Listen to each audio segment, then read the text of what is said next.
Good morning, everybody. It's time. Could I sit there? Welcome to our encore presentation of May Gordon with her very well received talk, and there were complaints, and also our official videographer did not get a record of this. So May graciously agreed to do a second presentation, the same as the first, almost exactly. Before I turn the mic over to May, let me just say that this is going to be the last presentation in April. Really? Unfortunately, well, maybe not unfortunately. Next week is an opera. The week after that is the book swap here in the auditorium, followed by another opera. 3 opera presentations in April, so we'll be back again in May. I'm doing fewer of these because I don't any longer want to conflict with the opera bus trips, but that might be okay because since we started doing these Saturday Matters, there have been other resident-led type of presentations in a longer format.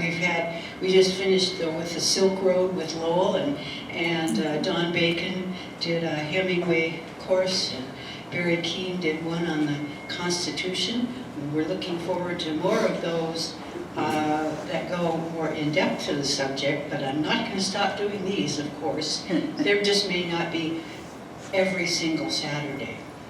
But this one, we're all happy and eager and ready to hear May. Thank you.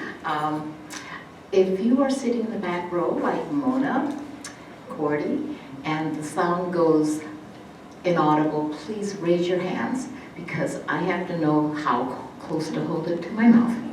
All right. To me, the gut microbiome is an absolutely new frontier, discovered more or less in the last decade and has been catapulted to a new stage in medical science because we have new technology to study it. We have genome analysis, we have proteomics, we have metabolomics. So this area has awaited these new strategies for looking at human tissue. The human microbiome is actually several places.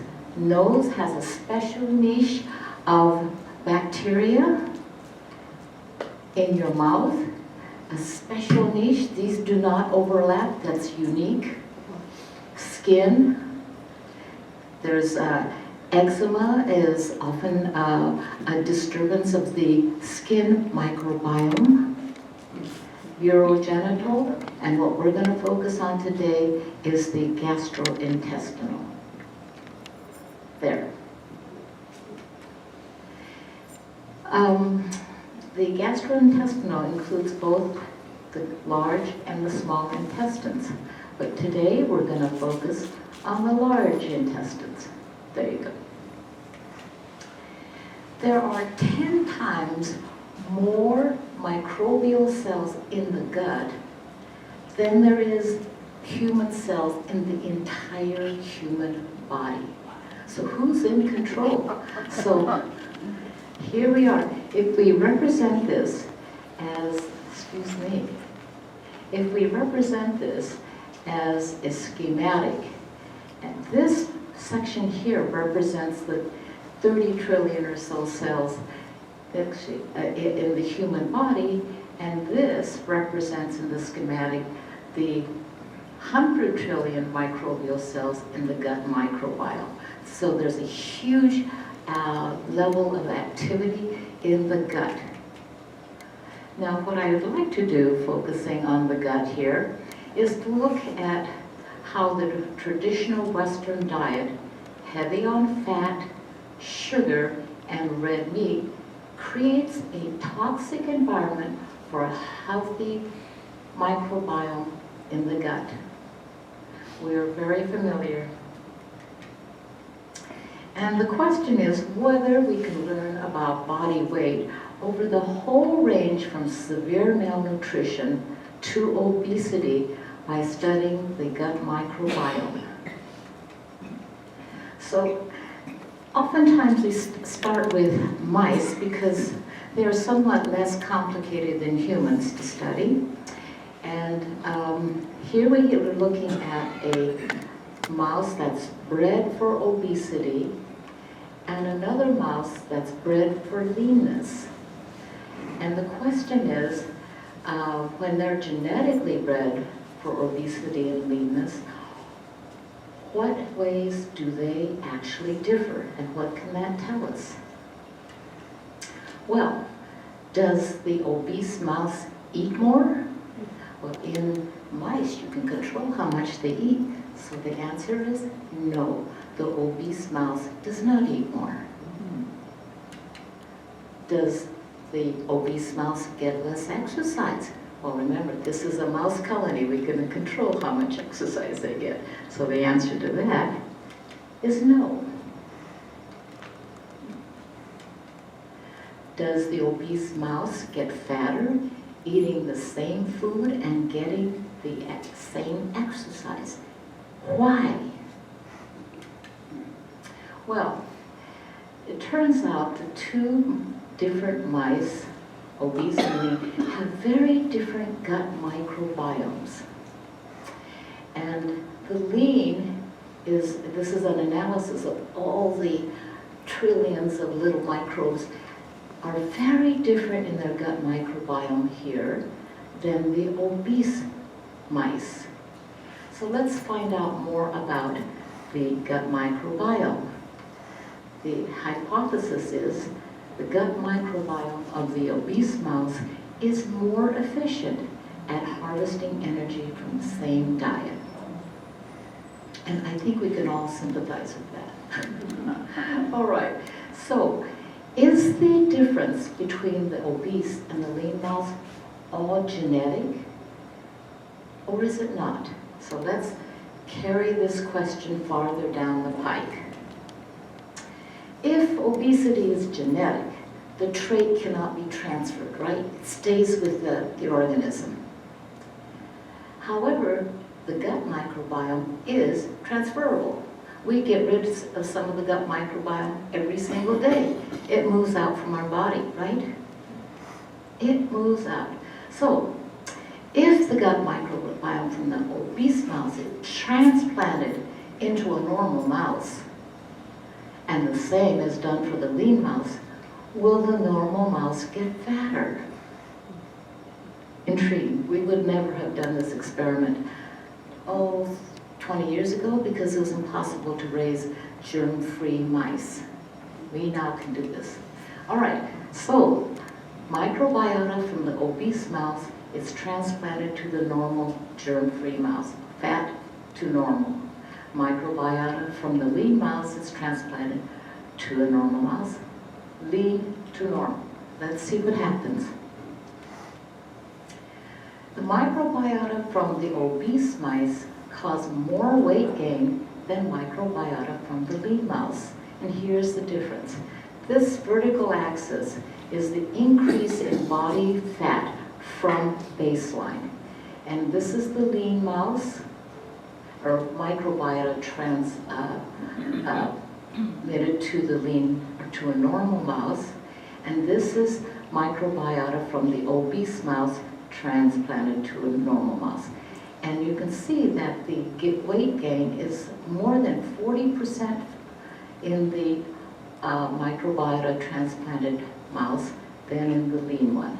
So this trait of harvesting energy from food is actually transferable, and it resides in the microbiota, not in the genes.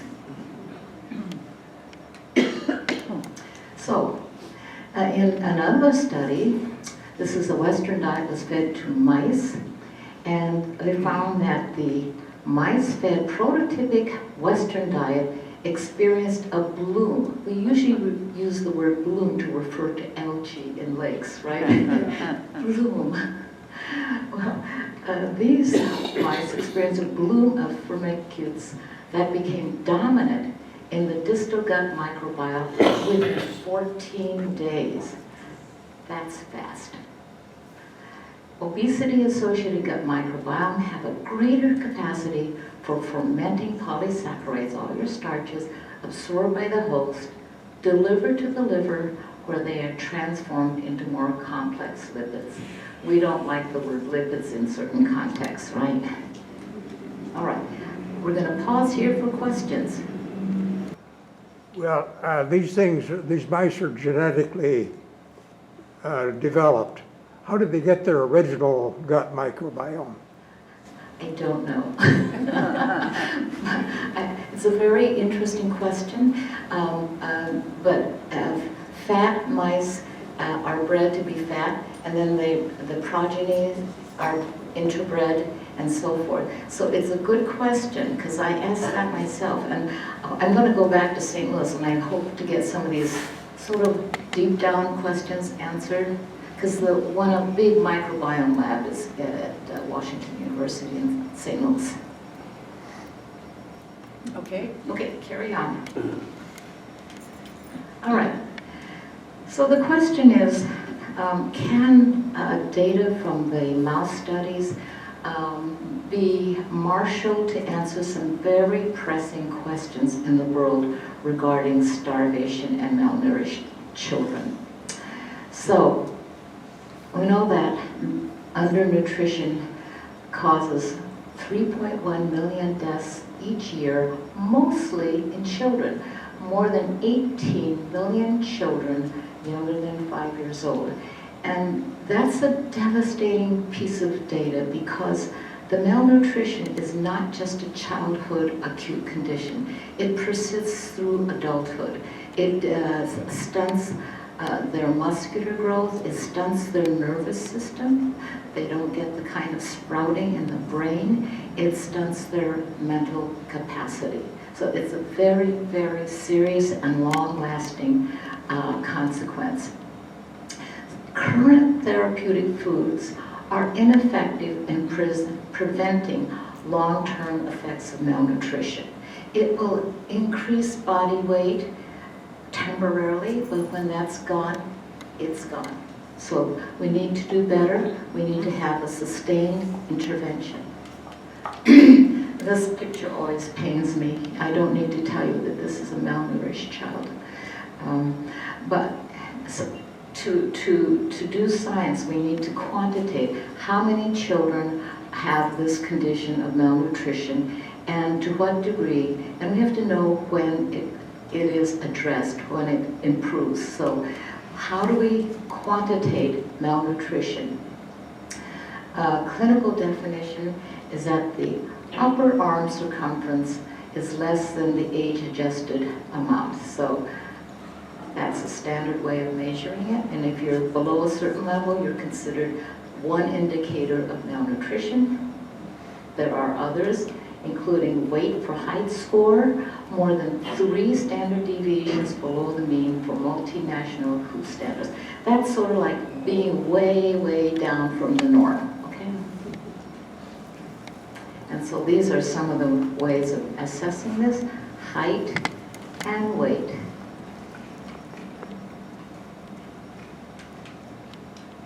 So one of the first studies of the effect of malnutrition was conducted in Malawi, and they took monozygotic and dizygotic twins. So these are what we would call identical twins, monozygotic, and then dizygotic would be fraternal twins. So they're born at the same time, same family, same genes approximately, and usually the same sort of milieu. It's a good way to study this condition. Okay, this is a, remember we have twins, so these are discordant for a protein deficiency condition called kwashiorkor. And this is the healthy twin in the black dots. And before the ready-to-use supplemental food, this is their baseline here at 0, the healthy twin. After 2 weeks of the supplement, they begin to improve and gain weight. This is percent improvement. And after 4 weeks of supplement, they're really doing quite well. Now the other pair in this twin who is sick with this condition, their baseline is lower. After 2 weeks of the supplementation, they improve remarkably well, right? Almost as same as the healthy twin. But then afterwards, there is this inexorable decay, which is very problematic. It brings them almost down to where their original baseline was. This is not good news. Okay, what are some thoughts about this evidence?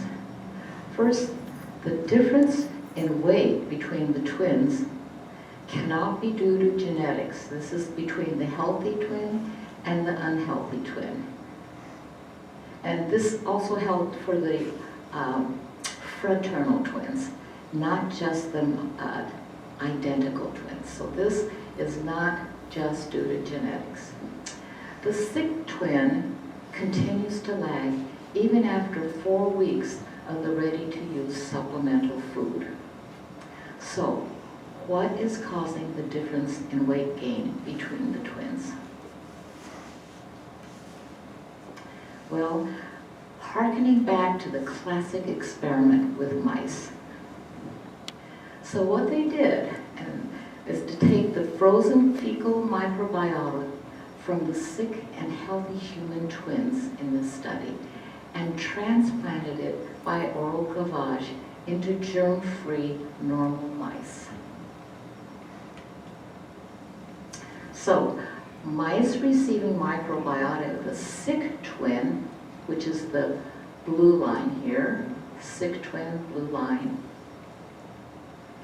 and the healthy twin, red line here. Okay, so this is data from mice, and they're given microbiota from the sick and healthy twins. What is the result? Well, they both started approximately the same stage, and this is the Malawan diet, and the same old, the sick twin loses weight, percent of starting weight, they're going down. Then they're given the,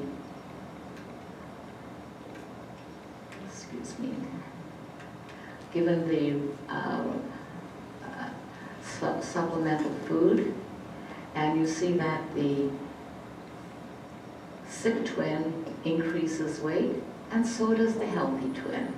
Then they return to the Malawan diet, and we're not getting very good response here. So conventional food supplementation does not restore the microbiome. Any questions about the mouse transplantation studies in healthy and sick twins? Is this extraordinary, the lengths to which science will go to answer a question? This didn't used to be possible before. And they do genetic studies on the microbiome, and they do proteomic studies. It's quite incredible. Just Yes. a minute. I'm going to go. I'll talk really loudly. How many twins were in this study? It's a small number selected for this transplantation study. It was less than 20 in each group. Yeah. Thank you. And to me, it's remarkable that so much can be gleaned from a small sample. I'm used to samples of really 1,000, 500, 200. And it's, this is a study that needs to be replicated, yeah? And it has. And the data are so much cleaner with animals. It's just like, boom, you know?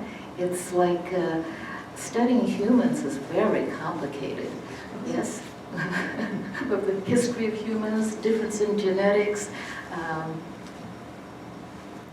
Yeah, Donna. Question here from Donna.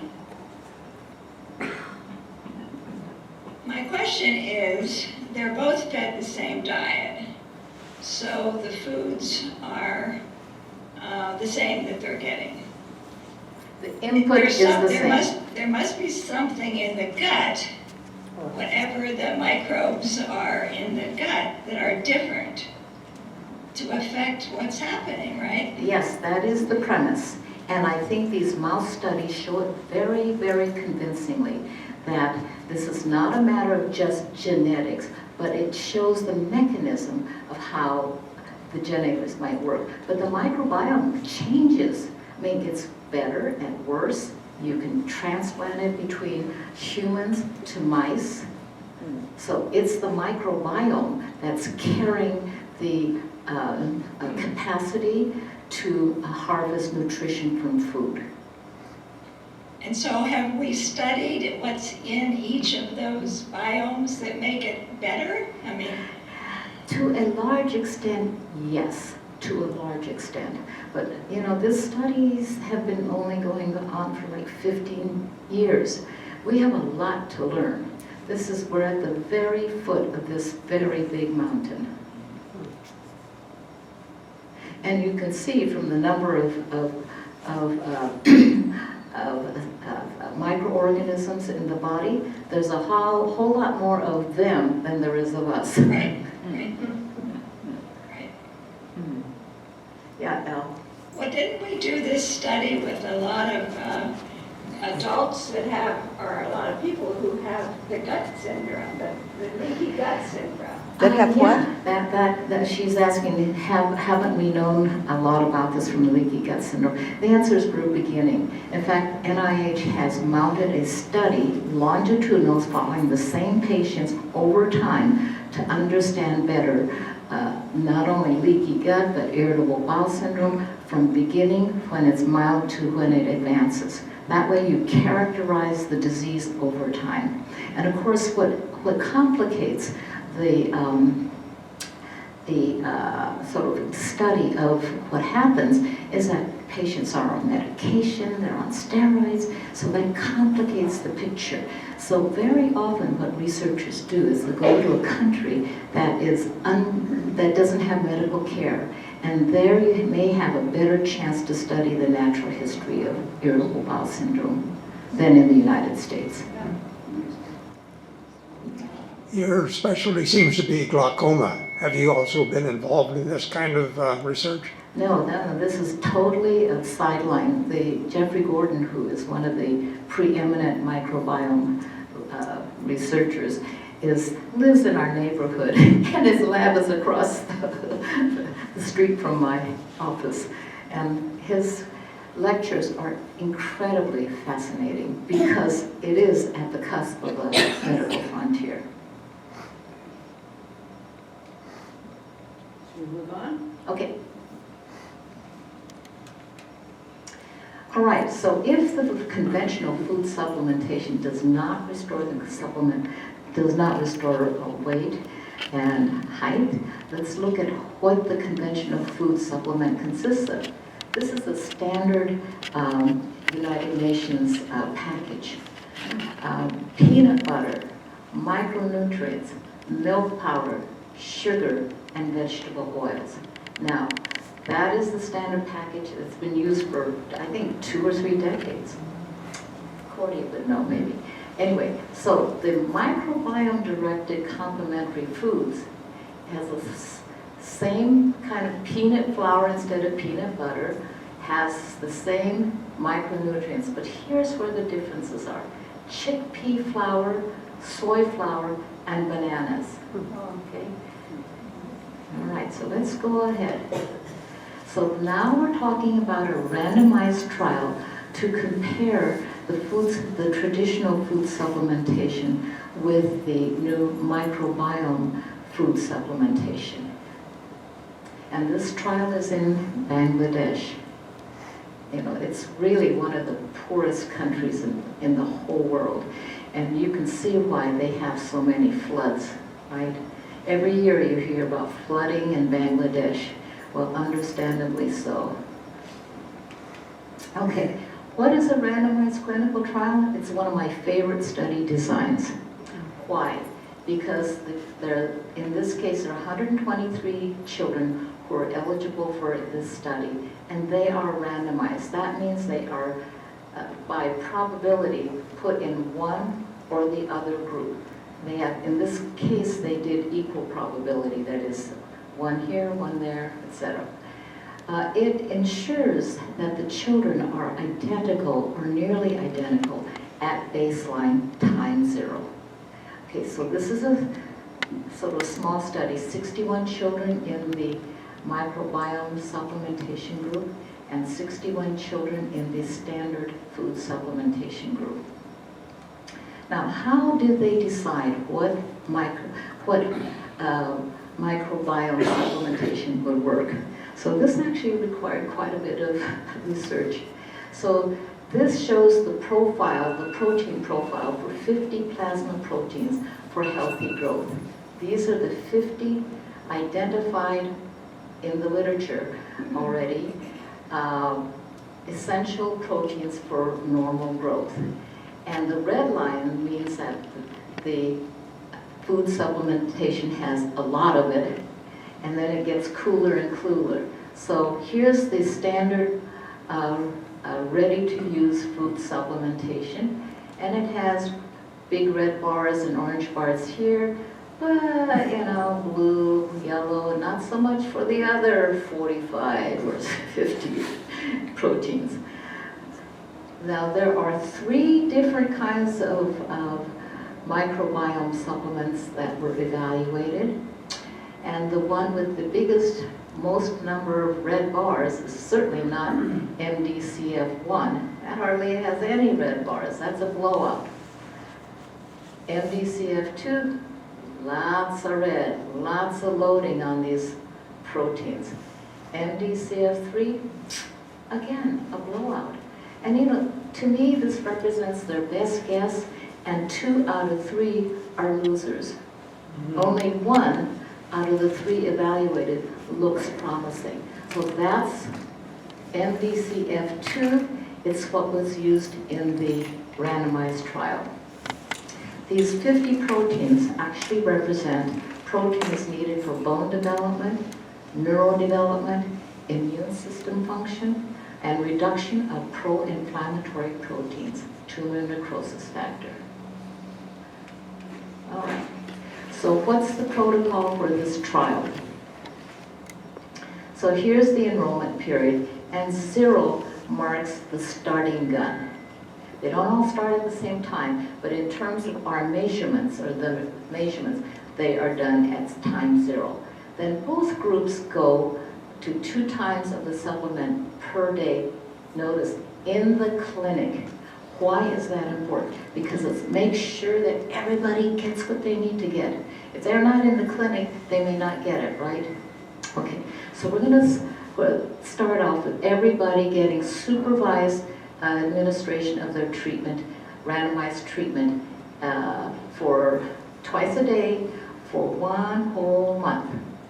Then between day 30 and 60, they split it. 1 day, 1 dose per day in the clinic, 1 per day at home. Same for the other group. Then between day 60 and day 90, it's at home, 2 times per day at home, 2 times per day in the microbiome supplementation group. So the experience should be pretty parallel, but this at-home stuff is very important, because if they don't take it or the kids don't like it, it's not going to work in real life. And so they added what I call a feasibility leg to this study. That is, if it doesn't work at home, it's not going to work in real life. So now if you looked at the effect at 30 days, you may have an idea of how it would work under ideal circumstances. At the end of 90 days, a sense of whether it will really work in life. And then they go 30 days without any supplementation. The key comparison happens right here. After 90 days of follow, this is determined a priori in the protocol. If you look up this protocol on clinicaltrials.gov, you would find this protocol, this day by which to compare the treatments, and this regimen. All right, the results of 3 months or 90 days show greater improvement in the microbiome group than in the standard food supplementation group. let's look at the data. Okay, this is published in the New England Journal of Medicine in 2021. So it's just around the corner. It's really new data. All right, so the blue line represents the MDCF2 microbiome supplement, and this line represents the standard supplement.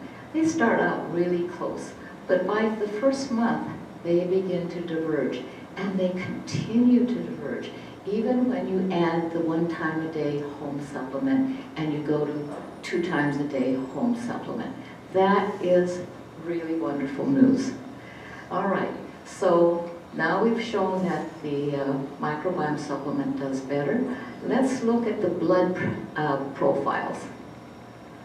So let's look at the 50 good proteins that we looked at before. This is the 50 good proteins. And 0 marks no difference between the 2 treatment groups. So, and an escalation or higher above the 0 line represents a hit or good for MDCF2. And you can see that compared to the standard, MDCF2 does better on all these proteins. And these are blood assays. This is not muscle strength, this is not height, this is just what's in the blood. But the blood has more of these good proteins. And it also has 3 fewer of the bad proteins. These are pro-inflammatory proteins, like the cytokines. Yeah. So that is really good news. But these are intermediate biomarkers. You know, they're just in the blood. And it will take years to know whether they will result in better cognition, better bone growth, etc. All right, we know that there's a tremendous interaction between the gut and the brain. And I've only covered just a small component of that.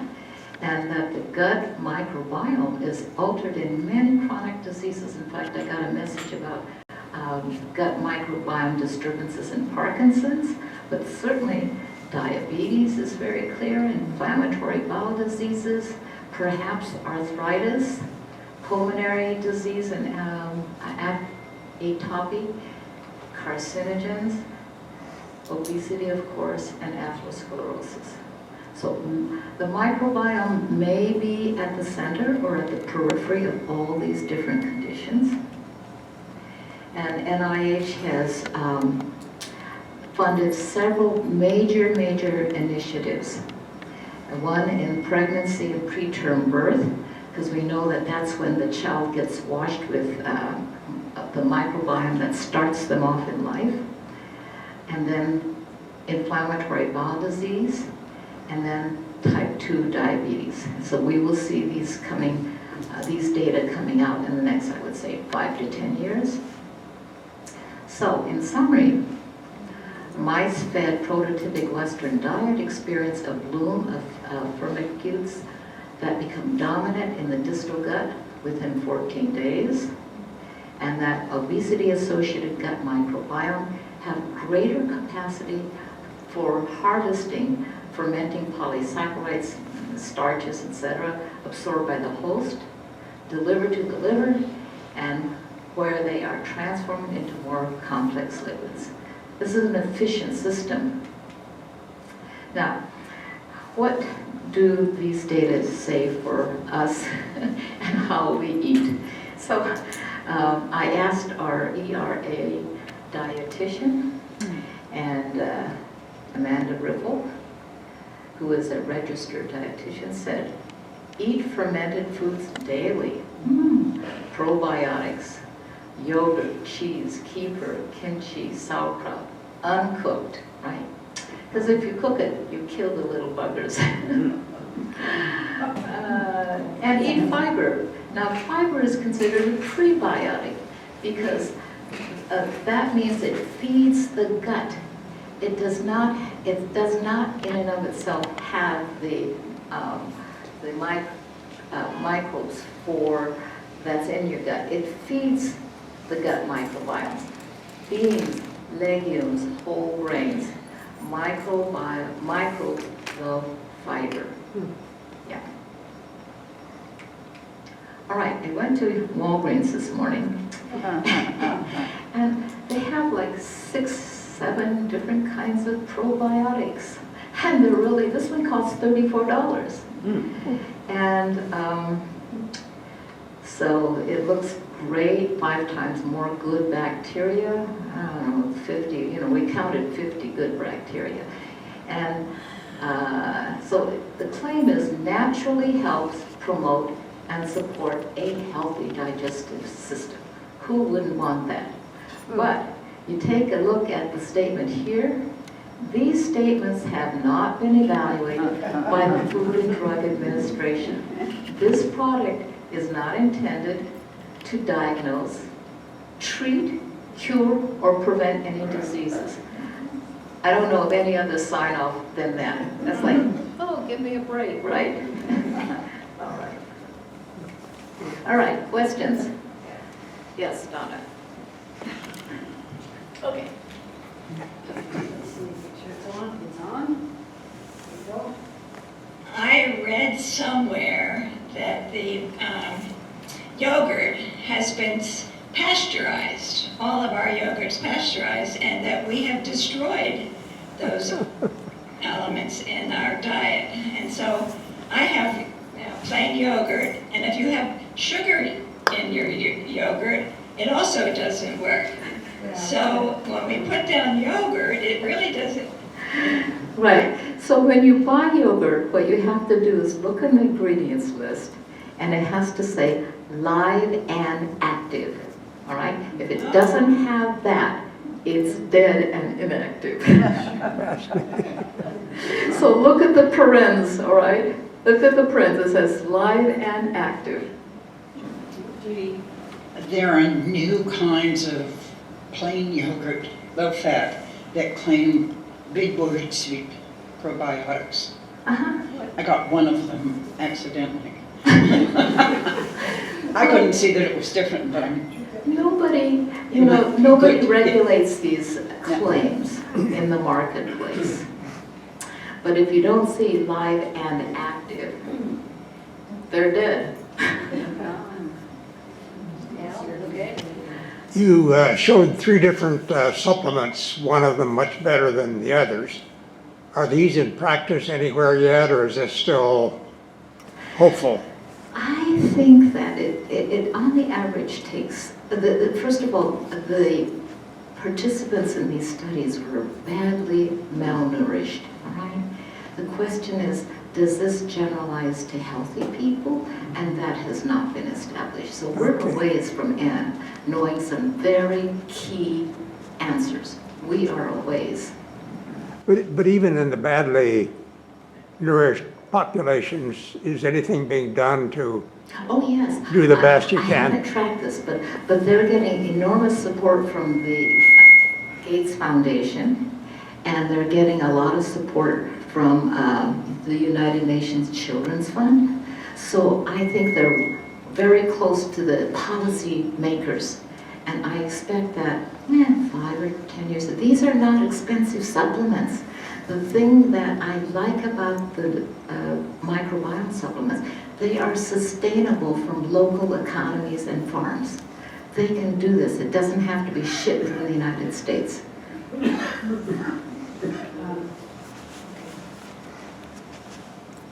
Have there been any studies on the really obese people, like 600 pounds type of thing, and studying the microbiomes there? I haven't done a literature search on that subgroup, but I'm going to guess yes. But I would be, so even if you normalize their microbiome, that does not address the amount of extra body weight that they have now. So it doesn't say that they're going to lose, it just means that they're going to be less fat.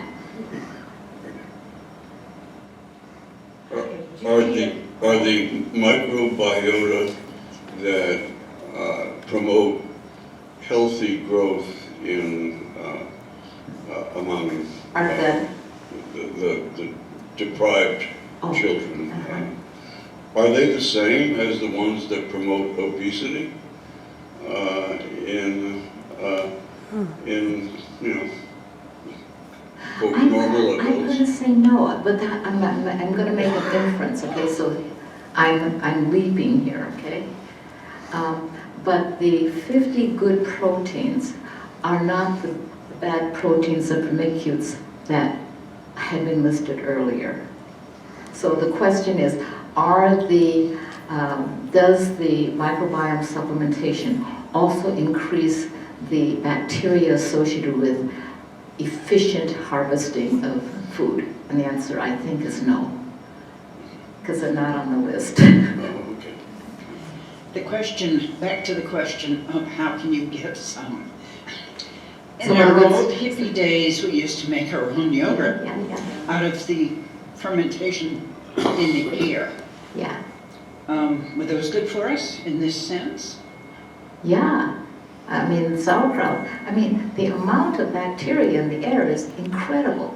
In fact, I did a study with eye microbiome, and that was like 4 years ago, and we didn't have the good sense to mask the patient and mask ourselves when we took the sample, because we're constantly breathing this flow of bacteria, and we got lots of contamination.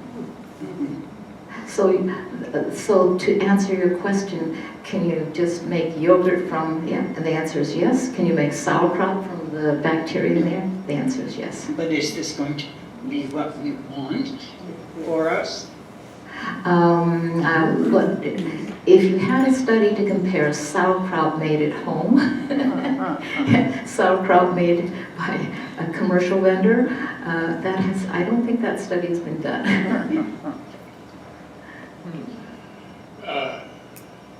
Have USAID, Agency for International Development, people that are involved with nutrition programs in the desperate countries like Bangladesh and other countries where malnutrition is very prevalent, have they consulted with you and used your Oh, I'm knowledge? sure. And the reason why I'm so sure is they're if you look at the funding sources of these programs, the Gates Foundation, in this New England Journal of Medicine publication in 2021, they list the funding sources, and Gates is one, United Nations Children's Fund is one, so I think they're tied in pretty tightly. Well, it strikes me with what you've been saying today is very pertinent to how they devote the resources that they have, which are substantial. And I just wonder whether that's actually happening. I would think that it is happening, and it has the additional economics incentive of being effective now and effective for the future. That is not provided by the immediate, this traditional supplementation. You could see that in the immediate supplementation, they'll gain weight and then they lose the benefits because the essential proteins for maintaining a normal maturation of the nervous system, the immune system, is not provided or supported by the traditional supplementation. So I think there's economic incentive and scientific incentive for moving towards the microbiome supplementation. Yeah, I think it's going to happen. Do you think it's going to happen? You've been there. It's slow, but I think it's going to happen. Anyone else? Do you? Yes, it is the government, here, take the microphone so the rest of us can hear you. Yes, okay. Is the U.S. Department of Agriculture labs, are those 4 labs involved in any of this kind of a study? Or is the government at all interested in this type of fundamental? Oh, yes. NIH is funding Jeff Gordon's lab, and I have not seen the USDA listed as a funding agent. Or are doing it at the lab, is what I'm saying. No, I think that most of this stuff is happening in the sort of high-end academic labs. You have to have incredible, these are whole genome analyses. Oh, God, it's just so incredible, this technology, yeah. Mayor, I think one of the reasons it might be continued and supported by our aid programs and so on is that the microbiome, that supplement is produced locally and is much cheaper. So from a standpoint of economics, never mind the long-range studies, it really proves more valuable. I totally agree. It's so exciting to see this development. And they were very conscious of trying to develop a locally sustainable food supplementation source. No transportation needed, no extra funds needed. It's dynamite. Well, thank you. The second round was fun too.